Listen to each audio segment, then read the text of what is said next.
And the food almost becomes a celebration of culture and history and tradition.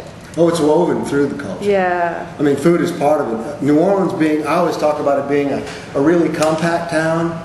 It's a port town, think about it. Yeah. For many years it was a port town. The lake on the north, the river on the south, and swamps on east and west. Okay? But it was a major port. So many people came into this town, and so many ethnic groups. Yeah. Think of it, the Italians, the Irish, the French, the Germans. My mom was German. But she cooked food just like the Creoles cooked because that was her experience down here. Yeah. So the food is being blessed with a temperate climate, seafood, food from the farms. We've got game, ducks and squirrel and rabbit and so forth. So all of that is woven through every ethnic culture, right? They all have their little spin. They take and they give back too. Right. They take, really what the Cajuns did when they came from Nova Scotia, when they got kicked out of France, got kicked out of Nova Scotia, they came down here and applied their skill in food, their techniques, to local ingredients. Yeah. So they took it to the game, and they took it to the farm animals, they took it to the seafood. Yeah. So food.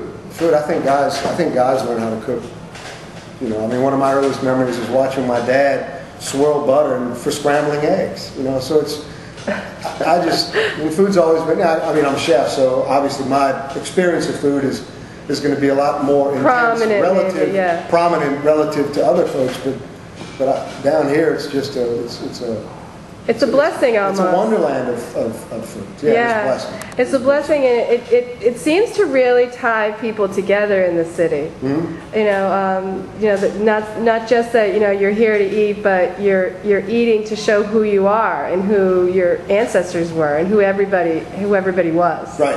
Everybody and gets a little restaurants. Yeah. So many good little neighborhood restaurants. It's you can go to a lot of the big houses, a lot of the big family-owned restaurants. But some of the best food you're going to find would be in a little small, hole-in-the-wall places. Yeah. Places where all the neighbors go and the neighbors congregate, where everybody knows. It's a social thing. I mean, people live to eat down there. They live to eat. They do. And we are in your little place here. Bistro. It is. You have actually a very, very nice formal dining room that I saw, with the murals and the white tablecloths. Right. And you're right on the street corner here. You're housed in the Hotel Sainte Marie, but you're more of a vendor, a tenant through the hotel. Okay. Yeah, our landlord has been really gracious in making it easy for us to stay. That's really, you're lucky. I was talking to Katie about her rent and how she's been back almost the same amount of time that you have, and one of the things is her landlord owns the building and it did not jack up her rent. Right. So she's very lucky. Right. Our landlord has been gracious in managing the relative. We're doing about 30 to 40% business relative to before the storm. Okay. So our landlord has been gracious in matching sort of our situation with his situation. So your rent is, that's actually very nice that your rent is more like based on your volume and not just a flat fee. Correct. Because this is an extraordinary resource for the hotel to have too, because people don't realize in a hotel, even if they don't have a restaurant, you have to serve people breakfast. Right.